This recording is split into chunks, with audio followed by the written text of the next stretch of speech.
अध्याय 1411 रोमेला का जन्मदिन 1। अगर तुम चाहो तो इसे ले सकती हो। आर्यन ने कहा कि ईशानी जो चाहे ले सकती है। क्या ये सच है? पति, तुम बहुत दयालु हो। ईशानी ये सुनकर खुश थी। आर्यन वास्तव में उसके प्रति बहुत दयालु था। बेशक, मैं अपनी पत्नी के प्रति दयालु ही रहूंगा। आर्यन ने अपने सामने खड़ी ईशानी से कहा। चलो परिद्वार के अंदर चलते हैं। आर्यन मानसी और ईशानी को परिद्वार के अंदर ले गया। ठीक है, मानसी और ईशानी ने सिर हिलाया। वे दोनों परिद्वार में प्रवेश करने के लिए और इंतजार नहीं कर सकती थीं। आओ। आर्यन को कोई आपत्ति नहीं थी। वो मानसी और ईशानी के साथ परिद्वार में चला गया। आर्यन, ईशानी और मानसी ने परिद्वार में प्रवेश किया। मानसी और ईशानी परिद्वार में प्रवेश करते ही हैरान रह गईं। वहां की ऊर्जा और भी बेहतर हो रही थी। ये जगह प्रशिक्षण के लिए पहले से ही बहुत उपयुक्त थी। ये अभ्यास करने के लिए एक बहुत ही उपयुक्त स्थान लग रहा है। मानसी ने पहले ही तय कर लिया था कि वो इसी स्थान पर प्रशिक्षण लेगी। आर्यन, तुम मुझे प्रिया की तरह चाबी क्यों नहीं देती? मानसी ने आर्यन से पूछा। वो मेरे पास केवल 3 चाबियां थीं। एक मैंने प्रिया को दी और एक मैंने लया को दी। इसलिए मेरे पास बस एक ही बची है जो मैंने आपातकाल के लिए रखी है। आर्यन ने मानसी से कहा। लया, वो कौन है? मानसी ने आर्यन से पूछा। वो अभी भी भ्रमित थी कि आर्यन का मतलब किससे था। लया, क्या वो राजकुमारी है? ईशानी ने आर्यन से पूछा। उसे अभी भी वो राजकुमारी लया याद थी जिसकी वो रक्षा करती थी। हाँ, आर्यन ने सिर हिलाया। उसका मतलब राजकुमारी लया से ही था। क्या उसकी मृत्यु नहीं हो गई थी? मानसी और ईशानी ने एक साथ कहा। वे दोनों अभी भी यही सोच रही थीं कि लया अब इस दुनिया में नहीं है। नहीं, वो अभी भी यहीं है। आर्यन ने सूचित किया कि लया अभी भी इसी दुनिया में है। मानसी और ईशानी ने एक दूसरे की ओर देखा। उन दोनों को आर्यन की बात पर विश्वास नहीं हो रहा था। राजकुमारी लया की मृत्यु की खबर की पुष्टि हो गई थी, तो वो अभी भी जीवित कैसे हो सकती थी? क्या तुम लोग मेरे बारे में बात कर रहे हो? जब आर्यन, मानसी और ईशानी लया के बारे में बात कर रहे थे तो लया अचानक उनके पीछे प्रकट हुई। मानसी और ईशानी तुरंत मुड़ी और लया को देखने लगीं। वे ऐसी लग रही थीं जैसे उन्होंने अभी कोई भूत देख लिया हो। जब उन्होंने लया को देखा तो वे दोनों लया की अत्यंत सुंदर उपस्थिति से चकित रह गईं। लया वास्तव में बहुत सुंदर और आकर्षक लग रही थी। इसके अलावा लया का शारीरिक आकर्षण मानसी और ईशानी की तुलना में कहीं अधिक था। बहुत ही प्रभावशाली। ईशानी लया के सुडौल शरीर को देखकर चौंक गई। किसी तरह लया की सुंदरता और निखार बढ़ता ही जा रहा था। मानसी को विश्वास ही नहीं हो रहा था कि लया के पास इतना आकर्षण होगा। ये अजीब नहीं था कि आर्यन लया की ओर इतना आकर्षित था। जब तुलना की गई तो ये स्पष्ट था कि लया कहीं आगे थी। हालांकि मानसी और लया की सुंदरता के अपने अपने आकर्षण थे जिनका मुकाबला करना कठिन था। नमस्ते। लया ने मानसी और ईशानी का अभिवादन किया। उसने उन दोनों को अपना परिचय दिया। मानसी ने भी अपना परिचय देना शुरू किया। तीनों आपस में घुल मिलने लगीं। वे एक दूसरे को जानने की कोशिश कर रही थीं। आर्यन ने उन तीनों को एक दूसरे से परिचित होने दिया। उसे उम्मीद थी कि वे जल्द ही घुल मिल जाएंगे। लया राजकुमारी होने के नाते मानसी और ईशानी के साथ बहुत आसानी से घुल मिल गईं। आर्यन उन तीनों को एक साथ देखकर मुस्कुराया। ऐसा लग रहा था कि अब उसे हस्तक्षेप करने की जरूरत नहीं है। तुम जो चाहो करो, मैं साधना करूंगा। आर्यन ने कहा कि वो साधना करेगा, जबकि लया, मानसी और ईशानी जो चाहे कर सकती थीं। आर्यन साधना करने चला गया। इस बीच लया, मानसी और ईशानी ने अपनी जानकारियों का आदान प्रदान करना शुरू कर दिया। कुछ दिन बहुत जल्दी बीत गए। आर्यन और ये तीनों महिलाएं परिद्वार के अंदर समय का आनंद ले रही थीं। कभी कभी आर्यन उन तीनों के साथ अभ्यास भी करता था। समय के साथ वे सभी मजबूत होते जा रहे थे। पति, रोमेला की पार्टी में जाने का समय हो गया है। तुम जा रहे हो या नहीं? ईशानी ने आर्यन से पूछा। बेशक, मैं जाऊंगा। आर्यन ने कहा कि वो जाएगा। उसने त्र्यंबक वज्रदत्त से वादा किया था। तो फिर हम तैयार हो जाते हैं। ईशानी, चलो बाहर चलते हैं। मानसी ईशानी को बाहर ले गई। उन्हें तैयार होना था। मानसी और ईशानी परिद्वार से बाहर चली गईं। अब केवल आर्यन बचा था। पति, क्या तुम पार्टी में जा रहे हो? लया ने आर्यन से पूछा। बेशक, आर्यन ने सिर हिलाया। क्या तुम साथ चलना चाहती हो? आर्यन ने लया को आमंत्रित किया। नहीं, फिलहाल मैं सार्वजनिक रूप से प्रकट नहीं होना चाहती, इसलिए मुझे उम्मीद है कि तुम समझोगे। लया ने आर्यन से कहा। वो सार्वजनिक रूप से सामने नहीं आना चाहती थी क्योंकि कुछ लोग उसे पहचान सकते थे। बहुत बुरा हुआ। आर्यन ये सुनकर थोड़ा निराश हुआ। ऐसा लग रहा था कि उसे कुछ ज्यादा ही उम्मीद थी। तो मैं तैयार हो जाता हूँ। आर्यन को भी आज रात की पार्टी के लिए तैयार होना था। मुझे तुम्हारी मदद करने दो। लया ने आर्यन की मदद करने की पेशकश की। वो चाहती थी कि आर्यन सबसे अच्छा दिखे। वो नहीं चाहती थी कि आर्यन पार्टी में खराब लगे। वो चाहती थी कि वो सबसे अच्छा लगे।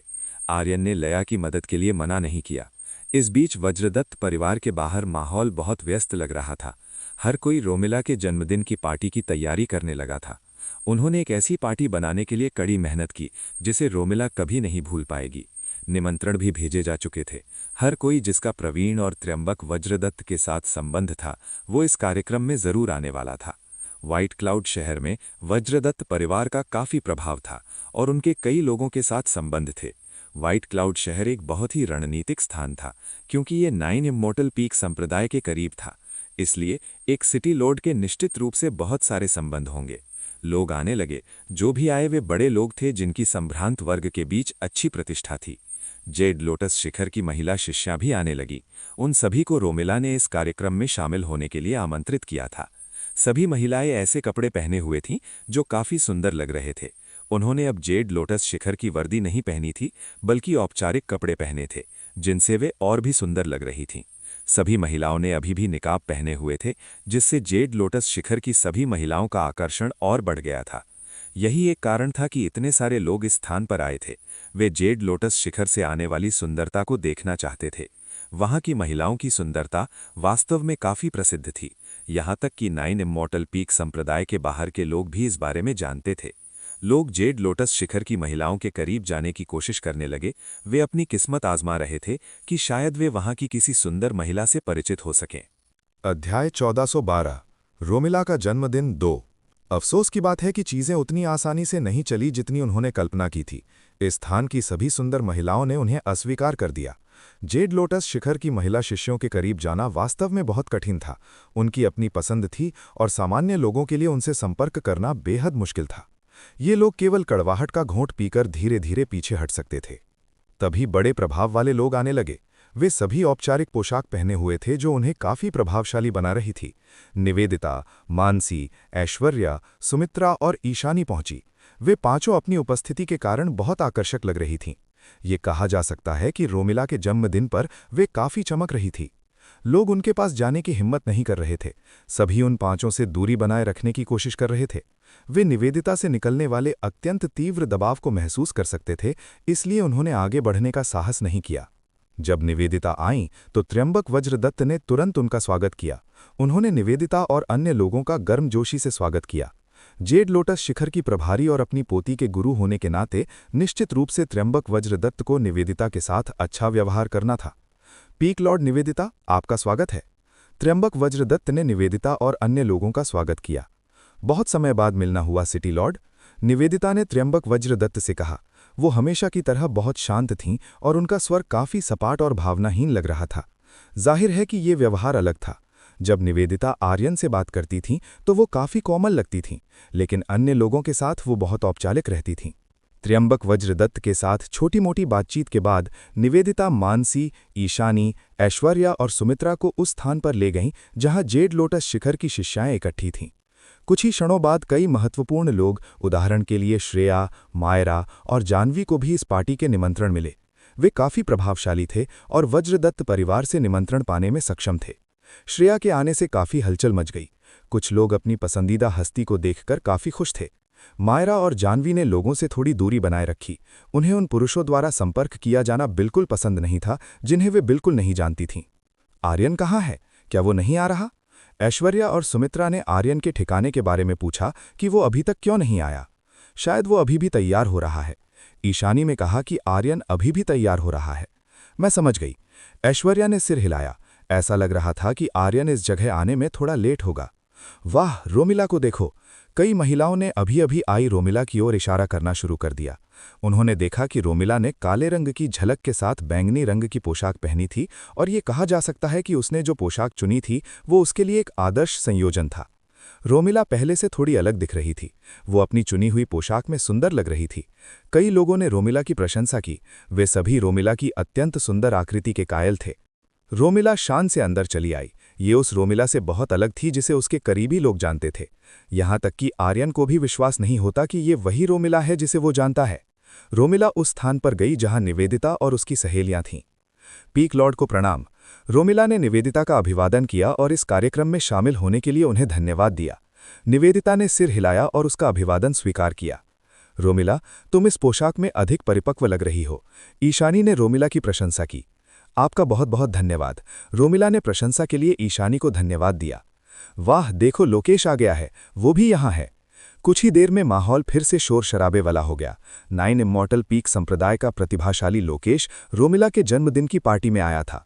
उन्हें उम्मीद नहीं थी कि लोकेश भी इस कार्यक्रम में शामिल होगा। वे सभी तुरंत लोकेश के स्वागत के लिए आगे बढ़े। 9 इमॉर्टल पीक संप्रदाय के कुलपति के उत्तराधिकारी बनने के सबसे मजबूत उम्मीदवार के रूप में ये अजीब नहीं था कि लोग लोकेश के करीब जाने की कोशिश कर रहे थे। लोकेश के कुलपति बनने से पहले उन्हें लोकेश के साथ संबंध बनाने में सक्षम होना चाहिए था। वाह, सीनियर लोकेश आ रहे हैं। रोमिला लोकेश के आगमन को देखकर काफी उत्साहित थी। वो खुश थी कि लोकेश इस जगह आना चाहता था। जेड लोटस शिखर की कुछ अन्य महिलाएं भी उत्साहित दिखीं। वे लोकेश को देखकर खुश थीं। संप्रदाय के भीतर असंख्य लोग लोकेश के फैन थे। जेड लोटस शिखर की महिलाओं की तो बात ही क्या, वे भी लोकेश की प्रशंसा करती थीं। लोकेश एक सुंदर व्यक्ति था, साथ ही उसके पास महान शक्ति थी, इसलिए इसमें कोई आश्चर्य नहीं था कि कई लोग लोकेश को अपना साथी बनाना चाहते थे। लोकेश महिला मेहमानों से घिरने लगा। वे सभी उसके पास पहुंचने लगीं। लोकेश के आने के कारण ये स्थान बहुत जीवंत हो गया। लोकेश ने अपने आसपास के सभी लोगों को हटाने की कोशिश की। सच तो यह है कि यह बहुत अप्रिय था क्योंकि इतने सारे लोग उसके पास आ रहे थे। भले ही लोकेश का मूल लक्ष्य केवल मानसी से मिलना था, उसे उम्मीद नहीं थी कि वो इन कष्टप्रद महिलाओं से घिर जाएगा। लोकेश ने चारों ओर देखा। वो मानसी का ठिकाना ढूंढने की कोशिश कर रहा था। चूंकि मानसी बहुत विशिष्ट थी, लोकेश आसानी से उसका पता लगा सकता था। पहली बार लोकेश ने मानसी को इतनी सुंदर औपचारिक पोशाक पहने देखा था। स्वाभाविक रूप से लोकेश मानसी के करीब जाना चाहता था। लोकेश ने अपने आसपास के सभी लोगों को हटा दिया और वो सीधे उस स्थान पर गया जहां मानसी थी। वाह, ये यहाँ आ रहा है। रोमिला बहुत खुश लग रही थी जब उसने लोकेश को अपनी ओर आते देखा। उसे लगा कि आज उसका लोकेश के साथ होने का सपना जल्द ही सच हो जाएगा। जब रोमिला लोकेश के आने से बहुत खुश थी, तभी लोकेश ने अचानक रोमिला को नज़रअंदाज कर दिया। वो रोमिला के पास से गुजरा और सीधे मानसी की ओर चला गया। ये देखकर रोमिला सन्न रह गई। उसका दिमाग अभी भी इस बात को लेकर उलझन में था कि अभी क्या हुआ था। मानसी, तुम यहाँ हो। तुम आज रात बहुत सुंदर लग रही हो। लोकेश मानसी के पास गया और उसने मानसी की प्रशंसा की। मानसी ने अपना सिर दूसरी तरफ मोड़ लिया। उसे लोकेश का यहाँ आना बिल्कुल पसंद नहीं आया। लोकेश, तुम अभी भी मेरे सामने क्यों हो? क्या तुमने मेरे जीवन से चले जाने का वादा नहीं किया था? मानसी ने लोकेश को याद दिलाया कि वो उसे परेशान करना बंद करे और उसके जीवन से बाहर चला जाए। कृपया ऐसा मत कहो। हम दोनों 9 इमॉर्टल पीक संप्रदाय के शिष्य हैं, इसलिए कृपया ऐसा न करें और सब कुछ भूल जाएं। लोकेश चाहता था कि मानसी उस दाव को भूल जाए जिस पर वे पहले सहमत हुए थे। सौदा अभी भी सौदा है। सभी पीक लॉर्ड इसके गवाह रहे हैं। बेहतर होगा कि तुम मुझे अब और परेशान न करो। मानसी उसे बाहर निकालने पर अड़ी थी। उसे लोकेश का अस्तित्व बिल्कुल पसंद नहीं था। लोकेश ने अपना दिमाग चलाने की कोशिश की। उसने मानसी के साथ फिर से जुड़ने की पूरी कोशिश की। धिक्कार है, ये सब उस समय के कारण हुआ था। लोकेश ने मन ही मन बहुत जोर से कोसा। अगर तरुण उस समय नहीं हारा होता तो शायद ये स्थिति उसके साथ कभी नहीं होती। रोमिला को इस बात पर थोड़ा गुस्सा आ रहा था कि लोकेश ने उस पर एक नज़र भी नहीं डाली। ये वास्तव में कष्टप्रद था। भले ही रोमिला ने आज के लिए बहुत मेहनत की थी, फिर भी वो लोकेश का ध्यान अपनी ओर नहीं खींच सकी। अरे, वो कौन है? वाह, वो बहुत सुंदर है। मैंने उसे पहले कभी नहीं देखा। मुझे लगता है कि मुझे उससे तुरंत प्यार हो गया है। अचानक एक हलचल मच गई। एक बहुत ही सुंदर व्यक्ति के आने पर बहुत से लोग शोर मचाने लगे। सच तो यह है कि इस स्थान की सभी महिलाओं ने इतना सुंदर व्यक्ति पहले कभी नहीं देखा था, इसलिए उनके लिए शोर मचाना कोई अजीब बात नहीं थी। ये किस तरह की हलचल है? रोमिला इस हलचल को लेकर उत्सुक थी। वो ये देखना चाहती थी कि लोग किस बात पर इतना हंगामा कर रहे हैं। ईशानी भी उतनी ही उत्सुक थी। उसने जाकर देखने का निर्णय लिया। ईशानी और रोमिला ये देखने के लिए गईं कि क्या हो रहा है। जब वे वहां पहुंची तो उन्होंने देखा कि एक बहुत ही सुंदर व्यक्ति था जो कई महिलाओं से घिरा हुआ था। वो कौन है? इतना लोकप्रिय क्यों है? ईशानी उत्सुक हो गई। जो बातचीत हो रही थी इससे ये निश्चित था कि ये बहुत ही सुंदर व्यक्ति है। सीनियर लोकेश की बराबरी वास्तव में कौन कर सकता है? मुझे विश्वास है कि वो सीनियर लोकेश जितना अच्छा नहीं होगा। रोमिला को विश्वास नहीं हो रहा था कि कोई सीनियर लोकेश की बराबरी कर सकता है। रोमिला के लिए लोकेश सबसे आदर्श व्यक्ति था जिसमें कोई कमी नहीं थी।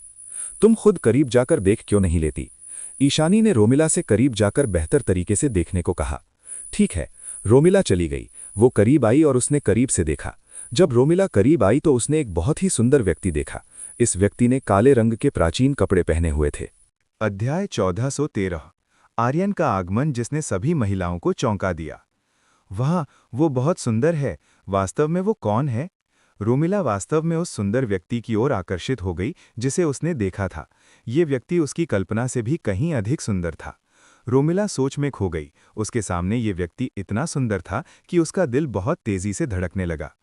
मुझे लगता है कि मैं उसे पसंद करने लगी हूँ।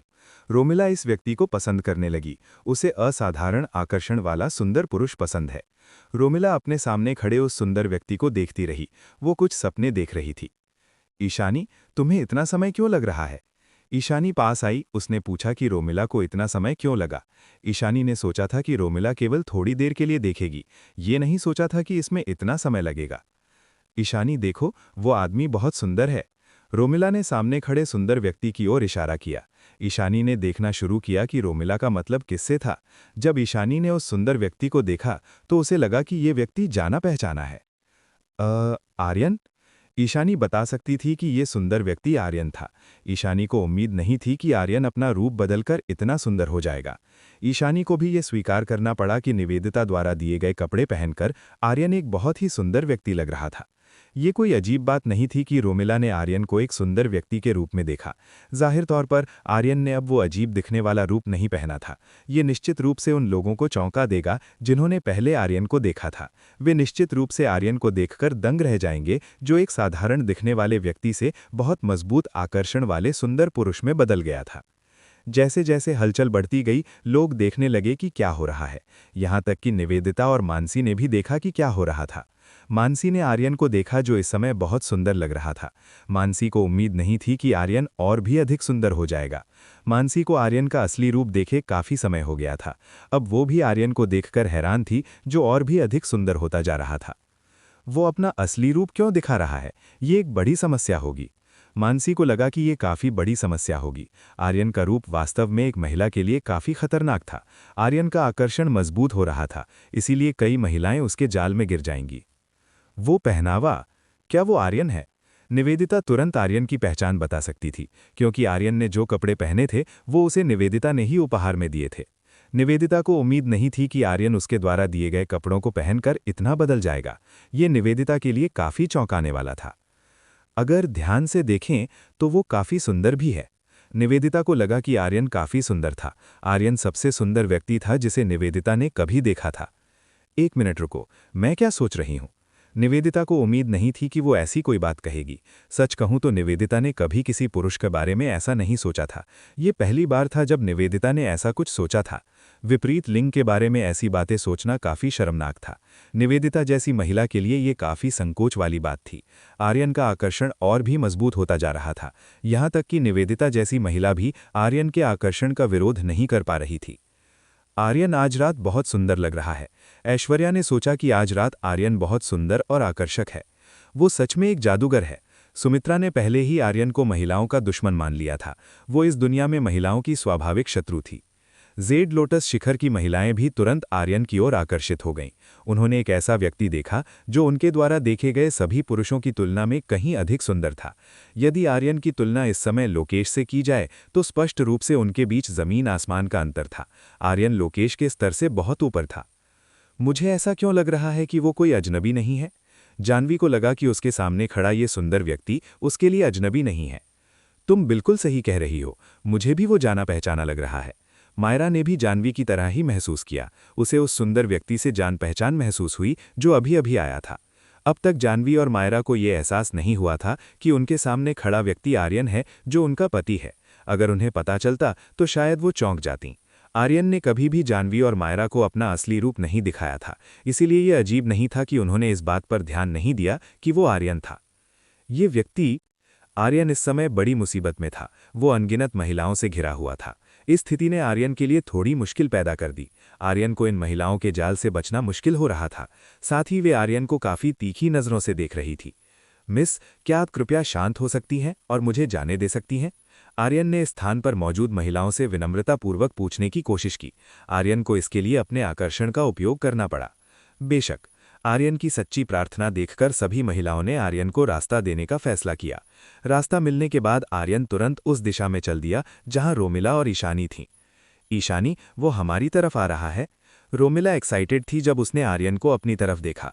आर्यन के आने पर रोमिला वास्तव में बहुत रोमांचित थी। सीनियर सिस्टर रोमिला, बर्थडे मुबारक हो। आर्यन ने रोमिला को बर्थडे विश किया। Senior sister? रोमिला घबरा गई जब उसने आर्यन को सीनियर सिस्टर कहकर संबोधित किया। तुम मुझे इस तरह क्यों बुला रहे हो? रोमिला ने पूछा कि आर्यन ने उसे सीनियर सिस्टर क्यों कहा। रोमिला, वो आर्यन है, तुम उसे कैसे नहीं जानती? ईशानी ने रोमिला को बताया कि वो आर्यन है। आर्यन? रोमिला चौंक गई जब उसने सुना कि ईशानी ने अभी क्या कहा। उसे विश्वास नहीं हो रहा था कि वो आर्यन है। रोमिला की आवाज़ इतनी तेज थी कि हर कोई सुन सकता था कि रोमिला क्या कह रही है। आर्यन? मायरा, जानवी और श्रेया को भी रोमिला की बात पर विश्वास नहीं हुआ, न ही उन्हें विश्वास हुआ कि वो आर्यन था। न केवल मायरा, जानवी और श्रेया को इस पर विश्वास नहीं हुआ, बल्कि जेड लोटस शिखर की महिला शिष्याओं को भी यकीन नहीं हो रहा था कि ये सुंदर व्यक्ति आर्यन है। तो वो आर्यन जूनियर है। मुझे विश्वास नहीं हो रहा कि वो इतना सुंदर है। सुंदर महिला शिष्याएं दंग रह गईं जब उन्होंने सुना कि वो आर्यन है। भले ही वो आर्यन को एक अजीब और कुरूप दिखने वाले व्यक्ति के रूप में जानती थीं, लेकिन उन्हें उम्मीद नहीं थी कि आर्यन इतने सुंदर और करिश्माई व्यक्ति में बदल सकता है। अध्याय 1414। क्या तुम सच में आर्यन हो? इसने निश्चित रूप से सभी महिलाओं को आर्यन की ओर आकर्षित किया। उन्होंने आर्यन में अपनी रुचि दिखानी शुरू कर दी। आर्यन एक बहुत ही शक्तिशाली व्यक्ति है। ये कुछ लोगों के अनुसार आर्यन द्वारा लड़ी गई लड़ाइयों को देखने के बाद पता चला था। इसके अलावा ये सुंदर आर्यन एक प्लस पॉइंट था, जिसका उपयोग ये विचार करने के लिए किया जा सकता था कि आर्यन कितना आकर्षक है। मुझे उम्मीद नहीं थी कि मेरा छोटा भाई इतना सुंदर होगा। मायरा को उम्मीद नहीं थी कि आर्यन इतना सुंदर होगा। रोमांटिक होने और मीठी बातें करने के अलावा ये पता चला कि आर्यन एक बहुत ही सुंदर व्यक्ति भी था। ये वास्तव में मायरा का पसंदीदा प्रकार था। जानवी दीदी, आप क्या सोचती हैं? मायरा ने जानवी से पूछा। वो जानवी की राय जानना चाहती थी। मुझे नहीं पता। जानवी ने कहा कि उसे इस बारे में नहीं पता। ये स्पष्ट था कि जानवी मायरा के सवाल से बचने की कोशिश कर रही थी। सच तो ये है कि जानवी को भी ये स्वीकार करना पड़ा कि आर्यन बहुत सुंदर था। वो वास्तव में उस राजकुमार की तरह था जिसका इस दुनिया की हर महिला सपना देखती है। आप ईमानदार नहीं हो सकती। मायरा केवल अपना सिर हिला सकी। ऐसा लगता है कि जानवी अभी भी खुद के प्रति ईमानदार नहीं हो पा रही है। जानवी ने अपना चेहरा दूसरी तरफ मोड़ लिया। जानवी इस मामले पर मायरा के साथ चर्चा करने के लिए तैयार नहीं लग रही थी। सार्वजनिक रूप से निजी मामलों के बारे में बात करना शर्मनाक था। अब जबकि आर्यन एक मुख्य शिष्य बन गया था, जानवी को अब आर्यन के साथ अपने रिश्ते को छिपाने की जरूरत नहीं होनी चाहिए थी। श्रेया लगातार अपनी नज़र आर्यन पर गड़ाए हुए थी। चाहे कितनी भी बार श्रेया को विश्वास न हो कि ये आर्यन था, वर्तमान आर्यन उस आर्यन से पूरी तरह अलग था जिसकी वो आदी थी। आर्यन के बदलाव बहुत बड़े थे। क्या ये वही ठरकी है जिससे मैं 3 दिन पहले मिली थी? श्रेया सोचने लगी कि क्या ये अभी भी वही आर्यन है जिससे वो कुछ दिन पहले मिली थी। लया, ये अजीब नहीं है कि तुम हमेशा इस बात की डींग मारती हो कि आर्यन एक सुंदर व्यक्ति है। अब मैं समझ गई कि तुम्हारा क्या मतलब था। श्रेया को आखिरकार पता चल गया कि लया का क्या मतलब था। वो अब समझ गई थी कि लया आर्यन की सुंदरता के बारे में बात करते समय इतनी गर्वित क्यों थी। ये पता चला कि इसके पीछे यही कारण था। आर्यन वास्तव में एक बहुत ही सुंदर व्यक्ति था। किसी ऐसे व्यक्ति को ढूंढना बहुत मुश्किल था जो आर्यन की बराबरी कर सके। रोमिला अभी भी हतप्रभ थी। उसे अभी भी अपने सामने मौजूद चीज़ों पर विश्वास नहीं हो रहा था। उसके सामने खड़ा सुंदर व्यक्ति आर्यन था। रोमिला कैसे आश्चर्यचकित न होती। तुम सच में आर्यन हो? रोमिला को अभी भी आर्यन के बदलाव पर विश्वास नहीं हो रहा था। उसे अभी भी आर्यन के इतने बड़े बदलाव पर यकीन नहीं था। बेशक, क्या कुछ गलत है? आर्यन ने अपने सामने खड़ी रोमिला से पूछा। तुम सच में बहुत बदल गए हो। रोमिला ने कहा कि आर्यन ने इतना बड़ा बदलाव किया है। वास्तव में नहीं, ये मेरा असली रूप है। आर्यन ने कहा कि ये उसका असली स्वरूप है। मुझे उम्मीद नहीं थी कि तुम ऐसे रोगे। रोमिला आर्यन से बात करते समय शर्माने लगी। सच कहूं तो वर्तमान आर्यन उसका पसंदीदा प्रकार था। सच तो यह है कि रोमिला वर्तमान आर्यन को देखकर चौंक गई थी। भले ही रोमिला अक्सर आर्यन के रूप का मजाक उड़ाती थी, लेकिन अब रोमिला के पास इस बारे में कहने के लिए शब्द नहीं थे। रोमिला अवाक थी। अब रोमिला आर्यन के साथ बातचीत शुरू करने में बहुत शर्मा रही थी। हा, आर्यन, तुम भी आए हो? त्र्यंबक वज्रदत्त आर्यन के पास आए। त्र्यंबक आर्यन को आने के लिए तैयार देखकर खुश लग रहे थे। प्रणाम बूढ़े आदमी। आर्यन ने त्र्यंबक वज्रदत्त का अभिवादन किया। उसने अभी भी त्र्यंबक को बूढ़ा आदमी कहा। त्र्यंबक को इस बात पर गुस्सा नहीं आया। वो पहले से ही आर्यन की आदतों का आदी था। ऐसा लगता है कि ये बूढ़ा आदमी गलत नहीं है। तुम वास्तव में बहुत असाधारण हो। ये शर्म की बात है कि मेरी पोती ने तुम्हें अस्वीकार कर दिया। त्र्यंबक वज्रदत्त ने आर्यन से कहा। दादाजी, रोमिला ने शिकायत की, त्र्यंबक ने ऐसी बातें क्यों की? ये रोमिला के लिए बहुत शर्मनाक था। हा हा हा, त्र्यंबक वज्रदत्त हंसे। वो तब हंसे जब वे रोमिला को चिढ़ाने में कामयाब रहे, भले ही त्र्यंबक का इरादा केवल आर्यन के साथ मजाक करना था। पार्टी का आनंद लो। त्र्यंबक ने आर्यन से पार्टी का आनंद लेने को कहा। ठीक है, आर्यन ने सिर हिलाया, वो इस पार्टी का आनंद लेगा। उसे जो चाहिए था वो बताने के बाद त्र्यंबक गए और इस स्थान पर मौजूद अन्य मेहमानों का अभिवादन किया। मेजबान के रूप में त्र्यंबक लंबे समय तक एक ही स्थान पर नहीं रह सकते थे। उन्हें उन लोगों का अभिवादन करना था जिनके साथ उनके संबंध थे। आर्यन ने मानसी और निवेदिता के पास जाने का फैसला किया। इस बीच रोमिला अभी भी हतप्रभ थी और आर्यन को देखकर शर्मा रही थी। पीक लॉर्ड को प्रणाम। आर्यन ने अपने सामने खड़ी निवेदिता का अभिवादन किया। निवेदिता ने सिर हिलाया। अपने नकाब के पीछे निवेदिता का चेहरा थोड़ा लाल था। जब उसने आर्यन का सामना किया तो वो थोड़ी लाल दिख रही थी। किसी कारण से अब आर्यन के साथ आमने सामने होना उसे थोड़ा शर्मिंदा कर रहा था। आर्यन ने बस निवेदिता का अभिवादन किया। इसके बाद आर्यन मानसी के पास गया। आज रात मानसी बहुत सुंदर लग रही है। आर्यन को मानसी पसंद है, जो बहुत सुंदर है। यदि मानसी अपना नकाब नहीं पहने होता तो ये शायद और भी असाधारण होता।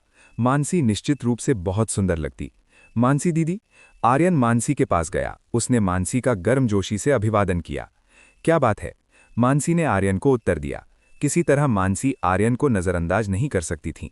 आज रात सीनियर सिस्टर सच में बहुत सुंदर लग रही हैं। आर्यन ने अपने सामने खड़ी मानसी से कहा।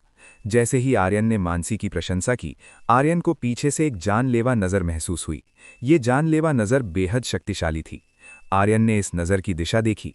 जब आर्यन ने खोजा तो उसे इस नज़र का स्रोत मिल गया। ये दूर खड़ी जाह्नवी और श्रेया की ओर से था।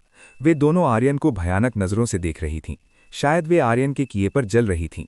आह, ये दोनों यहाँ क्यों हैं? आर्यन को उम्मीद नहीं थी कि जाह्नवी और श्रेया यहाँ होंगी।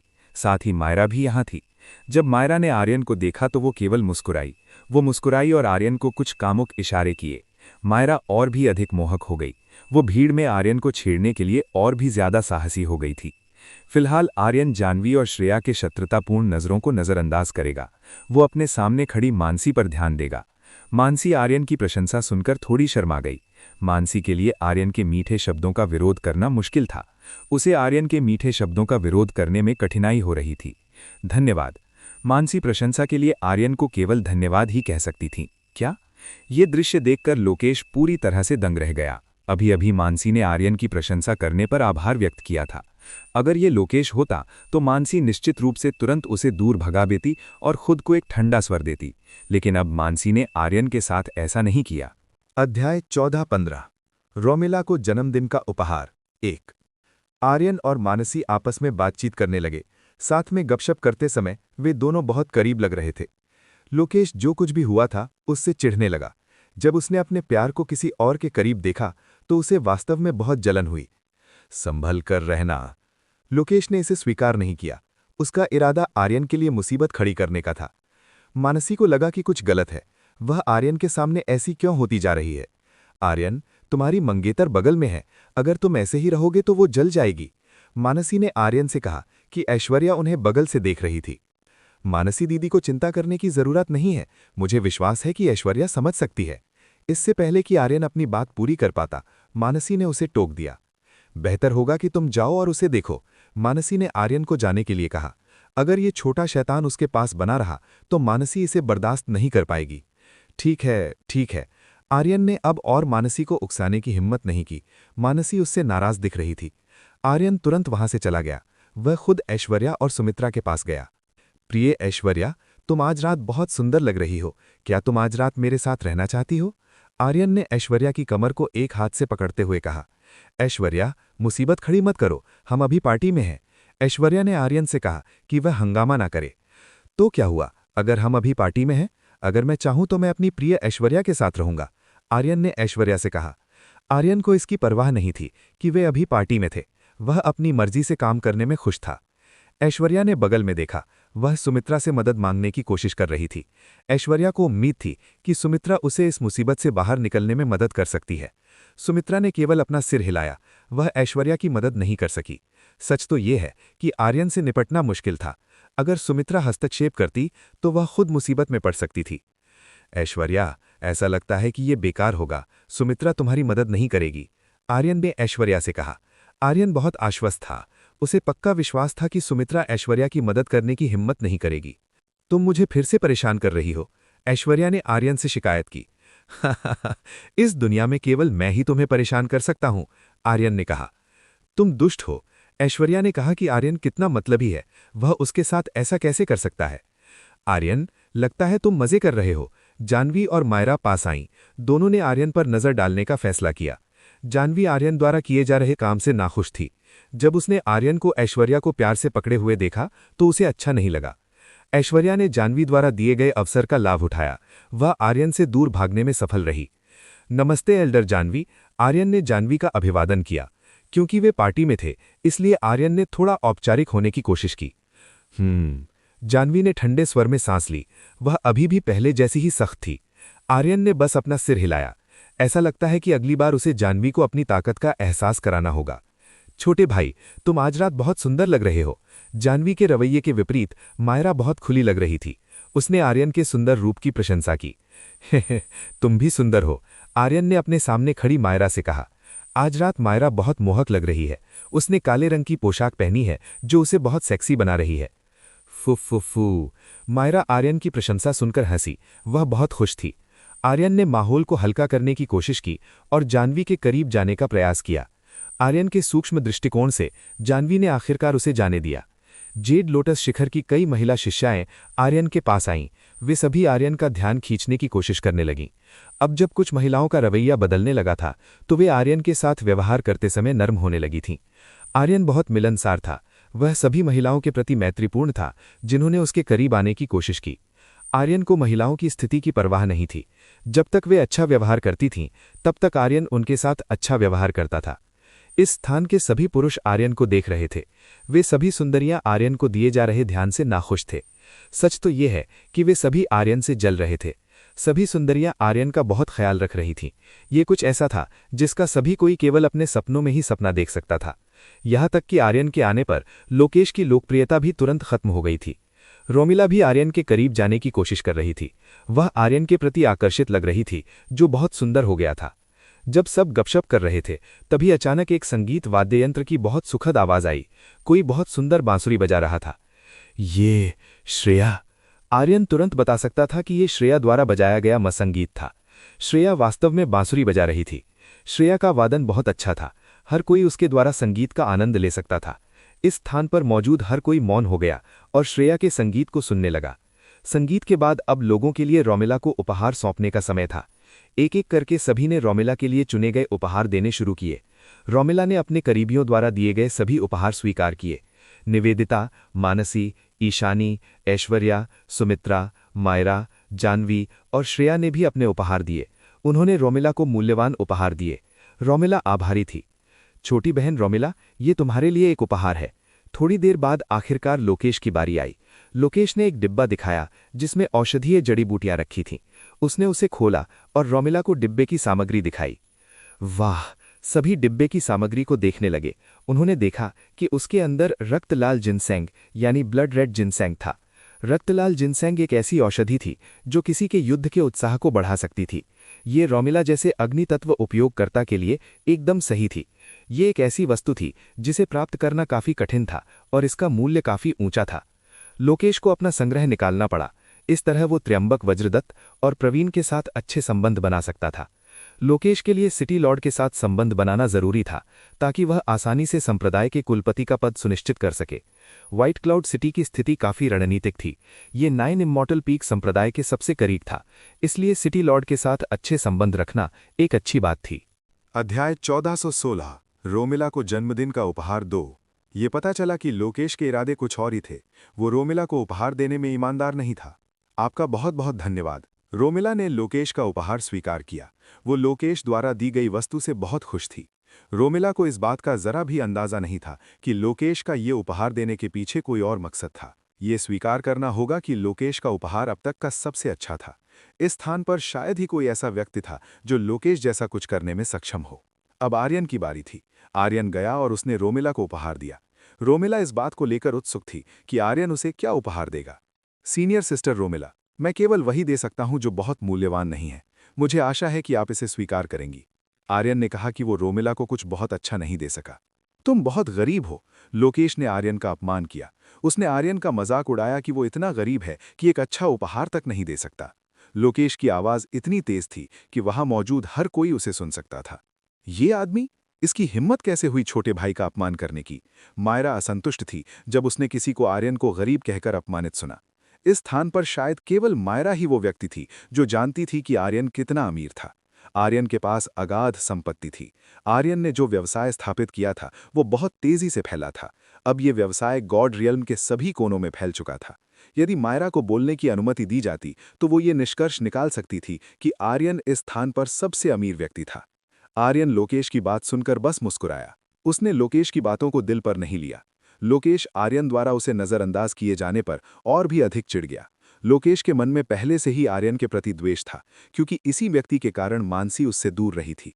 यदि लोकेश को मौका मिलता तो वो निश्चित रूप से आर्यन को उसके किए पर पछताने के लिए मजबूर कर देता। कोई बात नहीं, तुम मुझे जो भी दोगे मैं उसे स्वीकार करूंगी। रोमिला को इस बात से कोई फर्क नहीं पड़ा कि आर्यन उसे क्या देगा। सच तो यह है कि वर्तमान रोमिला बहुत बदल गई थी। यदि ये सामान्य रोमिला होती तो वो निश्चित रूप से आर्यन को इतना साधारण उपहार देने के लिए थोड़ा ताना मारती। दुर्भाग्य से वर्तमान रोमिला अब आर्यन पर क्रोधित नहीं हो सकती थी। वो अब इस सुंदर आर्यन पर गुस्सा नहीं कर पा रही थी। रोमिला वास्तव में ये जानने के लिए उत्सुक थी कि आर्यन ने उसे क्या दिया है। उसने उसे खोलने और पता लगाने का इरादा किया। आर्यन ने पहले कहा था कि ये उपहार बेकार है, इसलिए रोमिला जानना चाहती थी कि अंदर क्या है। जब रोमिला ने डिब्बा खोला तो उसे लाल रंग से ढका हुआ एक पुष्प मिला। तुमने एक मामूली फूल दिया? ये हास्यास्पद है। लोकेश आर्यन पर हंसा। लोकेश ने तुरंत सोचा कि आर्यन बहुत गरीब है। उसने रोमिला को केवल एक फूल दिया, ये वास्तव में बहुत शर्मनाक था। कुछ लोग आर्यन के बारे में बातें करने लगे और अप्रिय बातें फुसफुसाने लगे। फुसफुसाने वाले अधिकांश लोग पुरुष थे।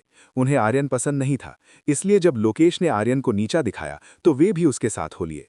कोई बात नहीं, मुझे ये पसंद है। रोमिला ने कहा कि उसे आर्यन द्वारा दिया गया उपहार पसंद आया। लोगों को अपनी आंखों पर विश्वास नहीं हो रहा था। रोमिला को वास्तव में वो उपहार पसंद आया था। सबको लगा कि आर्यन की सुंदरता के जाल में फंसकर रोमिला का दिमाग थोड़ा घूम गया है। तभी निवेदिता अचानक आगे बढ़ीं और रोमिला के हाथ में मौजूद उस पुष्प को देखने लगीं। रोमिला, मुझे देखने दो। निवेदिता ने रोमिला से वो पुष्प देखने के लिए कहा। बेशक। रोमिला ने निवेदिता के अनुरोध को ठुकराने की हिम्मत नहीं की। निवेदिता ने उसे और करीब से देखा और कुछ देर बाद पुष्टि की। ये प्रज्ञा अग्नि पुष्प है। ये एक दुर्लभ और अत्यंत मूल्यवान औषधीय पौधा है। निवेदिता ने रोमिला को उस उपहार के बारे में बताया जो आर्यन ने अभी दिया था। निवेदिता ने वहां मौजूद सभी लोगों को प्रज्ञा अग्नि पुष्प की विशिष्टताओं के बारे में विस्तार से समझाया। हाँ? रोमिला ये सुनकर चौंक गई। निवेदिता की व्याख्या से स्पष्ट था कि यह अत्यंत कीमती वस्तु थी जिसे ढूंढना बहुत कठिन था। हर किसी को आखिरकार एहसास हुआ कि आर्यन ने जो दिया था वो बहुत मूल्यवान था। इस स्थान पर मौजूद सभी लोगों में लोकेश सबसे अधिक शर्मिंदा था। उसे शर्म आ रही थी कि उसने अभी-अभी आर्यन के उपहार का मजाक उड़ाया था। ये व्यक्ति, इसने जानबूझकर मुझे अपमानित किया होगा। लोकेश ने सोचा कि आर्यन ने जानबूझकर उसे सार्वजनिक रूप से और मानसी के सामने नीचा दिखाया है। लोकेश ने अपने दांतों को पीसा और अपने हाथों को जोर से भींच लिया। वो आर्यन पर बहुत क्रोधित था। यदि इस स्थान पर कोई और नहीं होता तो संभावना थी कि लोकेश ने आर्यन पर हमला कर दिया होता। सिटी लॉर्ड, मुझे विदा लेनी होगी। मुझे कुछ महत्वपूर्ण काम है। लोकेश इस स्थान को छोड़ने के लिए बहाना ढूंढ रहा था। प्रवीण लोकेश को नहीं रोक सका। उसके पास लोकेश को रोकने की शक्ति नहीं थी। लोकेश वहां से चला गया। आज रात आर्यन द्वारा उसका बहुत बुरा अपमान किया गया था। निश्चित रूप से ये यादें लोकेश के लिए भुलाना कठिन होंगी। वो चला गया। ऐसा लगता है कि वो बहुत शर्मिंदा है। ईशानी ने लोकेश को देखते हुए कहा। यह उसकी अपनी गलती थी, ऐश्वर्या ने ईशानी से कहा। ऐश्वर्या को लगा कि ये सब लोकेश की अपनी करनी का फल था। अध्याय 1417 प्रवीण की गुप्त योजना। इस तरह अपमानित कैसे किया जा सकता था? वो लोकेश की मदद नहीं करना चाहते थे। उन्होंने मदद करने के बजाय चुप रहना ही बेहतर समझा। पार्टी फिर से शुरू हुई और लोग श्रेया के गीतों को सुनते हुए पार्टी का आनंद लेने लगे। आर्यन ने खुद को थोड़ा अलग हटने का फैसला किया। वो भीड़ से थोड़ा दूर चला गया। आर्यन अभी-अभी हुई हलचल से थोड़ा थक गया था। यहाँ की महिलाएं आर्यन के प्रति बहुत साहसी और काफी आक्रामक थीं। छोटे भाई, क्या तुम्हें ड्रिंक चाहिए? मायरा आई। उसने खुद आकर आर्यन के लिए वाइन ली। बहुत बहुत धन्यवाद। आर्यन ने मायरा द्वारा दी गई वाइन स्वीकार की। उसने और मायरा ने गिलास में वाइन पीकर टोस्ट किया। मायरा, तुम यहाँ क्या कर रही हो? आर्यन ने मायरा से पूछा। वो जानना चाहता था कि मायरा रोमिला की जन्मदिन की पार्टी में क्यों आई थी। निश्चित रूप से मायरा को कुछ चाहिए था। मैं यहाँ एक व्यवसाय पर चर्चा करने आई हूँ। मैं इस शहर में एक व्यापारिक आधार स्थापित करना चाहती हूँ।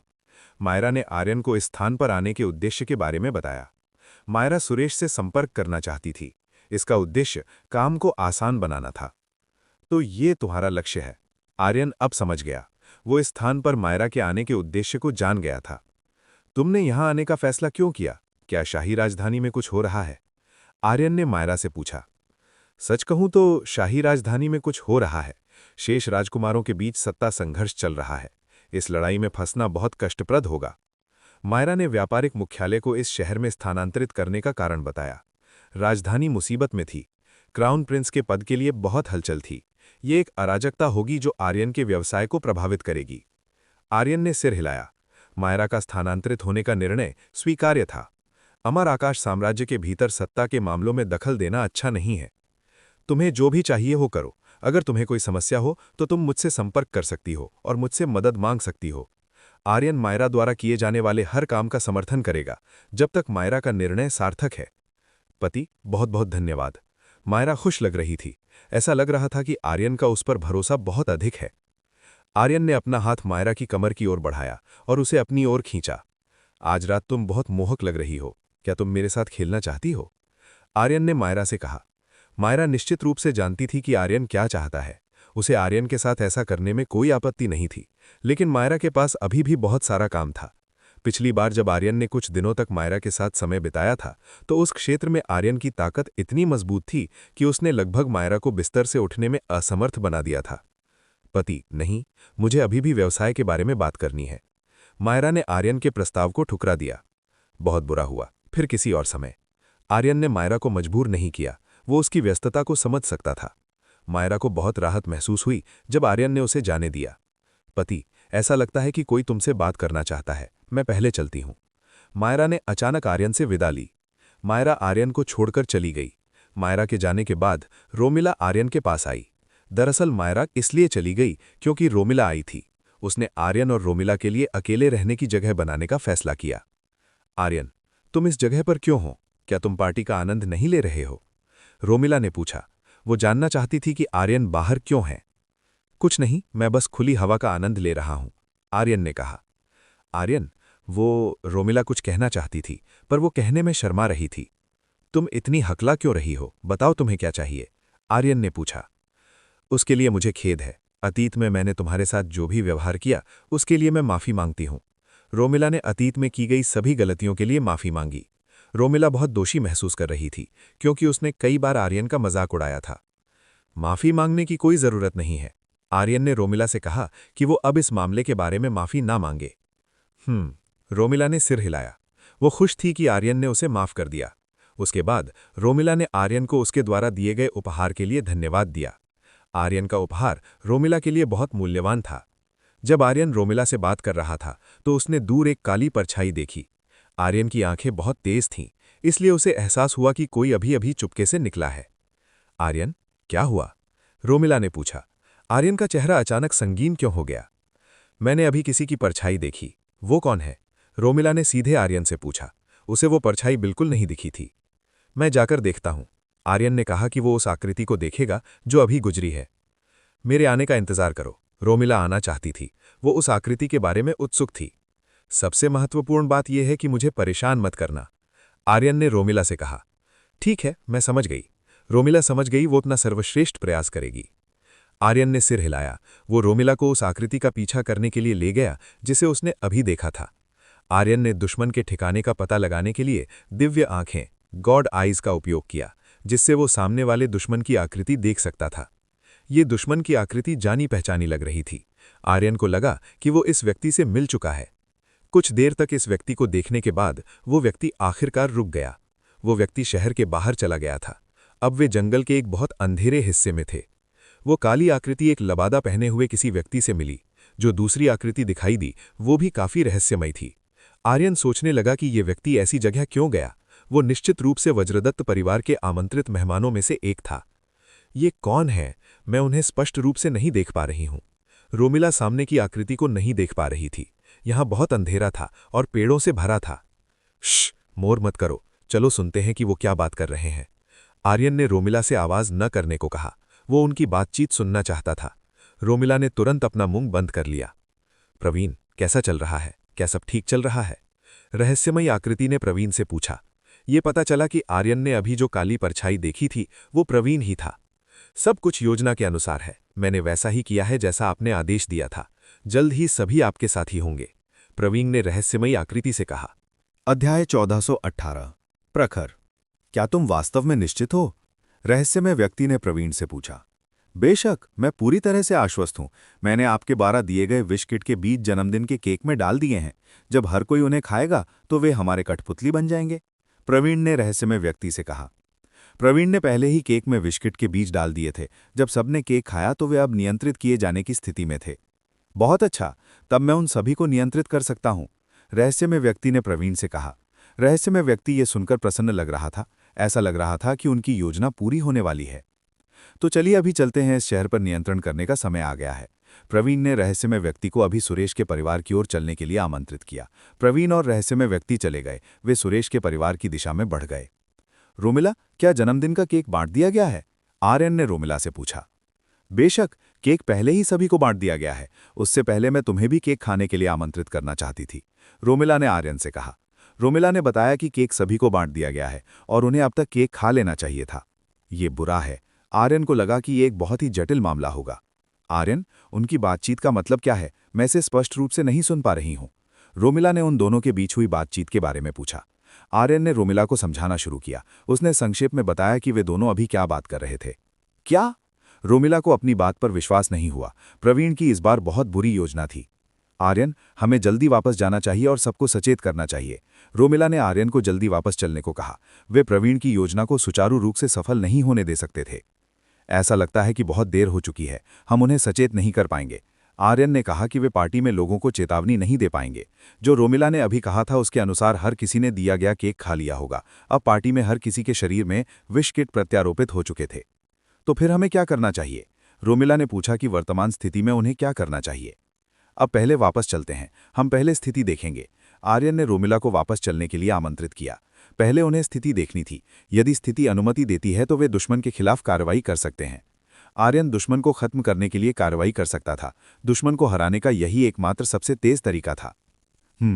रोमिला ने सिर हिलाया। वो आर्यन की बात से पूरी तरह से सहमत थी। आर्यन और रोमिला तुरंत सुरेश के घर की ओर वापस चल दिए। वे दोनों सीधे अंदर नहीं गए। आर्यन और रोमिला ने बाहर से देखा कि क्या हो रहा था। जब आर्यन और रोमिला पहुंचे तो उन्होंने कुछ अप्रत्याशित देखा।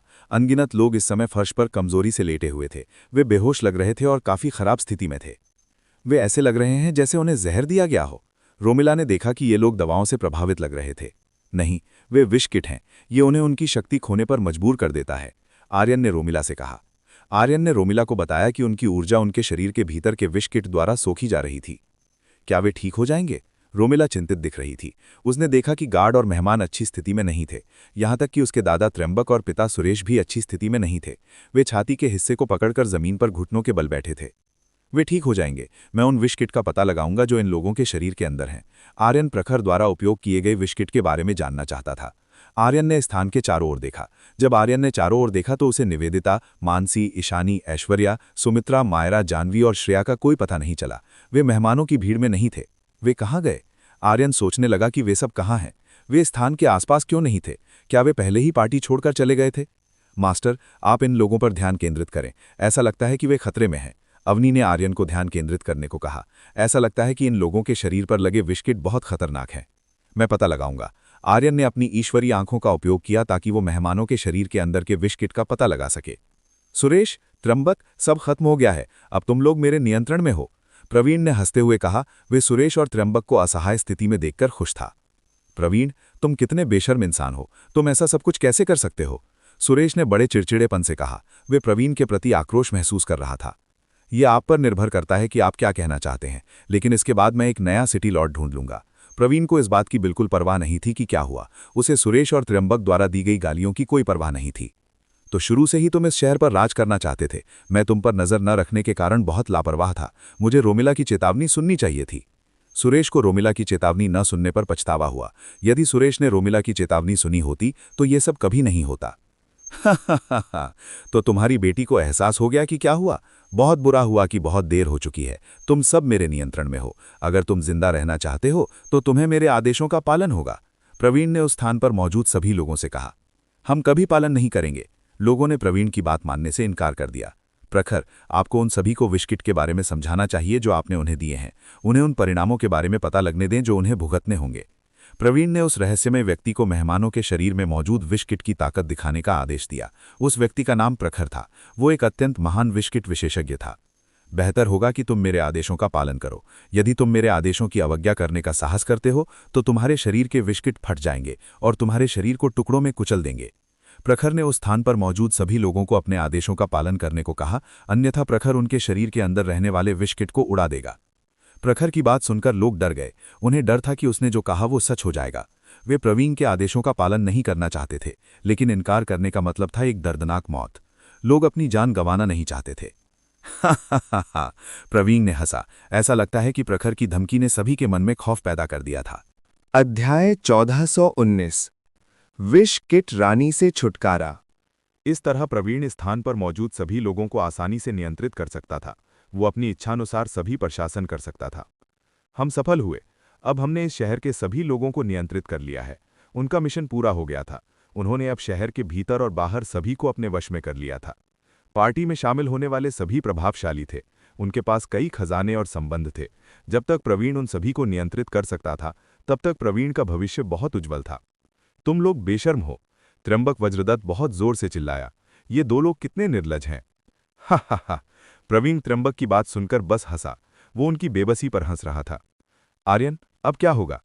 रोमिला ने आर्यन से पूछा। वो उनकी स्थिति जानना चाहती थी। ये बुरा है। उनके शरीर में मौजूद विष किट उस प्रकार के हैं जो नियंत्रक के मरने पर फट जाएंगे, इसलिए इस व्यक्ति से निपटना बहुत मुश्किल होगा। आर्यन की बात सुनकर रोमिला निराश दिखी। जब उसने सुना कि प्रखर को मारना असंभव है तो वो टूट गई। क्या ये खतरनाक नहीं है? रोमिला को लगा कि यह बहुत खतरनाक होगा। उसके परिवार और करीबी दोस्तों की जान दांव पर थी। मैं सभी को बचाने का कोई सुरक्षित तरीका खोजने का प्रयास करूंगा। आर्यन इस स्थान पर सभी को बचाने का रास्ता ढूंढने का प्रयास करेगा। रोमिला ने सिर हिलाया। उसे उम्मीद थी कि आर्यन इस समस्या का समाधान निकाल लेगा। मास्टर, ऐसा लगता है कि उनके शरीर में मौजूद विष किट एक दूसरे से जुड़े हुए हैं। अवनी ने कहा कि ये सभी किट आपस में जुड़े थे। तो इसका मतलब है कि कोई एक मुख्य किट होगा जो उनके आंदोलनों को नियंत्रित कर रहा होगा। आर्यन तुरंत समझ गया कि अवनी क्या कह रही थी। ऐसा लग रहा था कि एक विष किट रानी है जो इन लोगों के शरीर के किटों को नियंत्रित कर रही है। उस व्यक्ति ने अपनी विष किट रानी कहाँ छिपाई होगी? आर्यन को रानी का पता लगाना था। वही इस स्थान की सभी किटों की मालकिन थी। आर्यन ने विष किट रानी के ठिकाने का पता लगाने के लिए अपनी ईश्वरीय आंखों का उपयोग किया। निश्चित रूप से प्रखर ने उसे इस स्थान से ज्यादा दूर नहीं छिपाया होगा। आर्यन को पूरा यकीन था कि प्रखर ने उन कीड़ों को इसी आसपास कहीं छिपाया होगा ताकि उन पर नियंत्रण करना आसान हो। यदि वो बहुत दूर होती तो प्रखर उसे नियंत्रित नहीं कर पाता। आर्यन ने उस स्थान के चारों ओर बारीकी से तलाशी ली। अंत में कुछ समय बाद आर्यन को वो मिल ही गई जिसकी उसे तलाश थी। मैंने इसे ढूंढ लिया। आखिरकार आर्यन विष किट रानी के ठिकाने का पता लगाने में सफल रहा। रोमिला, तुम पहले इन पर नजर रखो, कुछ भी अनुचित मत करना। आर्यन ने रोमिला को प्रखर और प्रवीण पर नजर रखने के लिए कहा। आर्यन, तुम क्या करने जा रहे हो? रोमिला जानना चाहती थी कि आर्यन का अगला कदम क्या है। तुम बस मुझ पर भरोसा रखो, आर्यन ने रोमिला से कहा और वो रानी के ठिकाने की ओर चल दिया। आर्यन चुपके से आगे बढ़ा, ये सुनिश्चित करते हुए कि रानी उसे भांप न सके। विष किट रानी वर्तमान में वज्रदत्त परिवार के निवास से कुछ ही दूरी पर एक पेड़ पर थी। ये कीड़े पेड़ों के साथ घुलने मिलने में सक्षम थे, जिन्हें ढूंढना मुश्किल था। यदि आर्यन अपनी ईश्वरीय आंखों का उपयोग नहीं करता तो उसे ढूंढना लगभग असंभव था। ठीक है, मैंने इसे ढूंढ लिया है, अब इसे सील करने का समय है। अब जबकि रानी सील हो गई थी, आर्यन को आगे होने वाली परेशानी की चिंता करने की जरूरत नहीं थी। सील करने के बाद आर्यन ने उसे उठाया और बहुत दूर ले गया ताकि वो यहां मौजूद कीड़ों से जुड़ न सके। ऐसा करने के लिए आर्यन को काफी दूर जाना पड़ा। उसने बिजली की गति का उपयोग किया और व्हाइट क्लाउड शहर से बहुत दूर एक छिपे हुए स्थान पर उस रानी को दफना दिया जहां प्रखर उसे कभी न ढूंढ सके। हो गया, अब इस मामले को सुलझाने का समय है। सब कुछ खत्म करने के बाद आर्यन तुरंत लौटा ताकि वो प्रवीण और प्रखर से हिसाब चुकता कर सके। जब आर्यन पार्टी में वापस आया तो उसने देखा कि प्रवीण और प्रखर की सेवा किसी राजा की तरह की जा रही थी। हर कोई प्रखर की सेवा कर रहा था। वे प्रवीण और प्रखर के आदेशों को ठुकराने की हिम्मत नहीं कर पा रहे थे। यहाँ क्या स्थिति है? आर्यन ने रोमिला से पूछा। उसने सभी को अपनी पूजा करने का आदेश दिया है। रोमिला ने आर्यन को बताया कि प्रवीण ने सभी को उसे भगवान की तरह पूजने पर मजबूर किया है। इसे अब और बर्दाश्त नहीं किया जा सकता। चलो इस मामले को खत्म करते हैं। आर्यन ने कहा कि अब सब्र का बांध टूट चुका है। आर्यन आगे बढ़ा और वहां गया जहां प्रवीण और प्रखर थे। वो खुद को उनके सामने प्रकट करने वाला था। आर्यन रुको। रोमिला आर्यन के पीछे पीछे भागी। ओह देखो यहाँ कौन है। मुझे विश्वास नहीं हो रहा कि तुम मेरे सामने आने की हिम्मत करोगे। प्रवीण ने आर्यन और रोमिला की ओर देखा। वो पहले से ही उनके आने का इंतजार कर रहा था। प्रवीण, जल्दी से इस क्रूरता को रोक दो जो तुम पिता और दादाजी के साथ कर रहे हो, रोमिला ने प्रवीण से कहा। हा, क्या तुम मजाक कर रही हो? तुम्हारे माता पिता का जीवन और मृत्यु मेरे हाथों में है, इसलिए मुझसे उलझने की कोशिश मत करो, प्रवीण ने रोमिला को धमकाया। तुम दुष्ट हो, रोमिला ने कहा कि प्रवीण कितना नीच है जो उसने ऐसा घिनौना काम किया। इस दुनिया में बुराई की ही जीत होती है, ये याद रखना, प्रवीण ने रोमिला से कहा और दावा किया कि उसने ये साबित कर दिया है। जब तक मैं हूं तुम अपनी बात पूरी नहीं कर पाओगे। आर्यन ने कहा कि उसकी मौजूदगी में प्रवीण अपनी योजना में कभी सफल नहीं होगा। फिर तुम, क्या तुम मेरे काम में दखल देते देते थकते नहीं हो? प्रवीण ने चिढ़कर आर्यन से कहा। वो आर्यन को बिल्कुल पसंद नहीं करता था। अध्याय 1420। तो इस बार तुमने हमसे झूठ बोला। प्रवीण आर्यन से बहुत नफरत करता था। वो उससे इसीलिए इतनी घृणा करता था क्योंकि आर्यन हमेशा उसके मामलों में दखल देता था। मुझे बस तुम्हारा किसी के शरीर में विष किट डालना पसंद नहीं है। मुझे इससे सबसे ज्यादा नफरत है। आर्यन ने कहा कि उसे प्रवीण का ये तरीका बिल्कुल पसंद नहीं है। तुम्हारी मुझे अपमानित करने की हिम्मत कैसे हुई? प्रखर को आर्यन की बातों से अपमान महसूस हुआ। उसे बुरा लगा कि आर्यन उसके विष किट के बारे में ऐसी बातें कर रहा था। ओह, तो तुम ही इस सब के पीछे के मास्टरमाइंड हो। मैं चाहता हूं कि तुम अभी के अभी ये सब खत्म कर दो। आर्यन ने प्रखर को तुरंत रुकने का आदेश दिया। तुम कौन हो? तुम्हारे पास मुझ पर शासन करने की शक्ति नहीं है। प्रखर ने कहा कि आर्यन उसे आदेश नहीं दे सकता। मैं वो हूं जो तुम्हें हराएगा, आर्यन ने शांति से जवाब दिया। घमंडी मत बनो कमीने। प्रखर का गुस्सा बढ़ता जा रहा था। वो आर्यन की बातों को और सहन नहीं कर पा रहा था। प्रखर ने अपने शरीर से कुछ विष किट निकालने शुरू किए और वे कीड़े आर्यन पर हमला करने के लिए उसकी त्वचा से बाहर आने लगे। ये घिनौना है। रोमिला को ये देखकर बहुत घृणा हुई। प्रखर जो कर रहा था वो वाकई विभत्स था। किसी इंसान के शरीर के अंदर इतने सारे छोटे कीड़े कैसे हो सकते हैं, ये सोचकर ही रोमिला कांप उठी। आर्यन कुछ करो। कीड़ों को करीब आते देख रोमिला ने आर्यन से कहा, वरना वे निश्चित रूप से कीड़ों के झुंड में घिर जाएंगे। उसे ये सब देखकर उल्टी जैसा महसूस हो रहा था। यहां मौजूद अन्य महिलाएं भी बहुत घृणा महसूस कर रही थीं। शांत हो जाओ, आर्यन ने रोमिला से कहा कि वो धैर्य रखे। जब तक वो यहां है सब ठीक रहेगा। आर्यन ने अपनी आंखें बंद कीं और जैसे ही उसने आंखें मूंदी, सभी विस्किट तुरंत जम गए और बर्फ के कंकड़ में बदल गए। क्या? प्रखर को उम्मीद नहीं थी कि उसके कीड़े इतनी आसानी से जम जाएंगे। उसके विस्किट बहुत उच्च प्रतिरोधक क्षमता वाले थे। उन पर सामान्य बर्फ के हमलों का असर नहीं होना चाहिए था। तुम मेरे विस्किट को कैसे जमा सकते हो? यह असंभव है, प्रखर चिल्लाया। इस दुनिया में कुछ भी असंभव नहीं है, आर्यन ने उसे दो टुक जवाब दिया। तुम मुझे और भी बीमार कर रहे हो। ये मत सोचो कि तुम जीत गए क्योंकि तुमने मेरे कुछ छोटे कीड़ों को जमा दिया है। प्रखर के पास अभी भी बहुत से पत्ते बाकी थे। उसे खुद पर पूरा विश्वास था। इतना आत्मविश्वास मत दिखाओ। मुझे तुम्हें समझाने दो कि मैं कौन हूं। आर्यन ने अपना हाथ आगे बढ़ाया और जैसे ही उसने अपनी हथेली खोली, एक बहुत शक्तिशाली खिंचाव पैदा हुआ जिसने प्रखर के शरीर को सीधे आर्यन की ओर खींच लिया। ये क्या है? प्रखर को विश्वास नहीं हो रहा था कि उसे इतनी शक्तिशाली ऊर्जा द्वारा खींचा जा रहा है। वो हिल भी नहीं पा रहा था। जब प्रखर आर्यन के बिल्कुल करीब आ गया तो आर्यन ने तुरंत उसका गला दबोच लिया। उसने प्रखर की गर्दन को बहुत कस कर पकड़ा। अर्घ, कमीने, मुझे जल्दी छोड़ो। अगर तुमने मुझे नहीं छोड़ा तो मैं यहां मौजूद सभी लोगों को मार डालूंगा। प्रखर ने आर्यन को धमकी दी। उसने कहा कि अगर उसे आज़ाद नहीं किया गया तो वो सबके शरीर के कीड़ों को सक्रिय कर देगा। क्या तुम्हें लगता है कि तुम्हारी इस खोखली धमकी से मैं डर जाऊंगा? मुझे तुम्हारी परवाह नहीं है, आर्यन ने बेपरवाही से कहा। आर्यन की बात सुनकर लोग डर गए। उन्हें लगा कि प्रखर ने कीड़े फोड़ दिए तो वे सब मारे जाएंगे। तुम क्या कर रहे हो? क्या तुम हम सबको मारना चाहते हो? पार्टी में मौजूद पुरुषों ने आर्यन के कदम की निंदा की। उन्हें लगा कि आर्यन की जिद उनकी जान ले लेगी। तुम लोग चुप रहो, आर्यन ने चिल्लाने वालों को शांत करने को कहा। अगर तुम जीना चाहते हो तो इसे रोको। प्रखर ने लोगों को आर्यन को रोकने का आदेश दिया। जल्दी उसे छोड़ो। क्या तुम चाहते हो कि हम सब बेवकूफ़ों की तरह मरें? कई लोगों ने आर्यन से प्रखर को छोड़ने के लिए कहा।